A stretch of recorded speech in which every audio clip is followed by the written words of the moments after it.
ನಮಸ್ಕಾರ. ಜಿನಿ ನ್ಯೂಸ್ ವೀಕ್ಷಕರಿಗೆ ಸ್ವಾಗತ.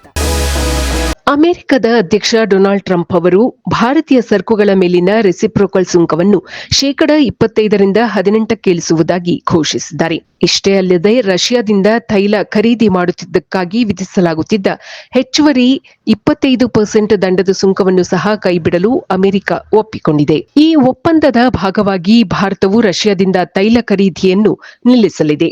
ಅಮೆರಿಕ ಹಾಗೂ ವೆನಿಜುವೆಲಾದಿಂದ ಹೆಚ್ಚಿನ ತೈಲವನ್ನು ಆಮದು ಮಾಡಿಕೊಳ್ಳಲು ಭಾರತ ಒಪ್ಪಿಕೊಂಡಿದೆ ಎಂದು ಟ್ರಂಪ್ ತಿಳಿಸಿದ್ದಾರೆ. ಭಾರತವು ಅಮೆರಿಕದಿಂದ ಸುಮಾರು $500 ಬಿಲಿಯನ್ ಮೌಲ್ಯದ ಇಂಧನ, ತಂತ್ರಜ್ಞಾನ, ಕೃಷಿ ಉತ್ಪನ್ನ ಮತ್ತು ಕಲ್ಲಿದ್ದಲು ಖರೀದಿಸಲು ಭರವಸೆ ನೀಡಿದೆ. ಪ್ರತಿಯಾಗಿ ಅಮೆರಿಕದ ಉತ್ಪನ್ನಗಳ ಮೇಲಿನ ಸುಂಕವನ್ನು ಶೂನ್ಯಕ್ಕೆ ಇಳಿಸಲು ಭಾರತ ಮುಂದಾಗಲಿದೆ. ಅಧ್ಯಕ್ಷ ಟ್ರಂಪ್ ಅವರು ನಿನ್ನೆ ಪ್ರಧಾನಿ ನರೇಂದ್ರ ಮೋದಿ ಅವರೊಂದಿಗೆ ದೂರವಾಣಿ ಸಂಭಾಷಣೆ ನಡೆಸಿದರು.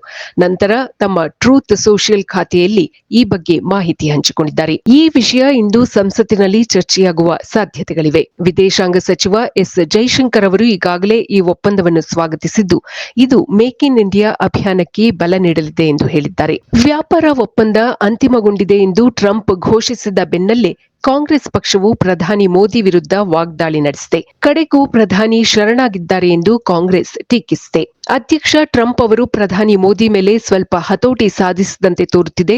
ಮೋದಿ ಅವರು ಅಂತಿಮವಾಗಿ ಶರಣಾಗಿದ್ದಾರೆ ಎಂದು ಎಐಸಿಸಿ ಪ್ರಧಾನ ಕಾರ್ಯದರ್ಶಿ ಜೈರಾಮ್ ರಮೇಶ್ ಹೇಳಿದ್ದಾರೆ. ಭಾರತದ ಜನರು ತಮ್ಮ ಸರ್ಕಾರ ಕೈಗೊಂಡ ನಿರ್ಧಾರಗಳ ಬಗ್ಗೆ ಅಮೆರಿಕದ ಅಧ್ಯಕ್ಷರು ಅಥವಾ ಅವರಿಂದ ನೇಮಕಗೊಂಡ ವ್ಯಕ್ತಿಗಳಿಂದ ಮಾತ್ರ ತಿಳಿದುಕೊಳ್ಳುತ್ತಿದ್ದಾರೆ. ಇದು ಆತ್ಮನಿರ್ಭರ ಅಲ್ಲ, ಟ್ರಂಪ್ ನಿರ್ಭರ ಎಂದು ವ್ಯಂಗ್ಯವಾಡಿದ್ದಾರೆ. ಇದು ಈ ದಿನದ ನಿರಂತರ ಸುದ್ದಿಗಳಿಗಾಗಿ ವೀಕ್ಷಿಸುತ್ತಿರಿ ಜಿನಿ ನ್ಯೂಸ್. ನಮಸ್ಕಾರ.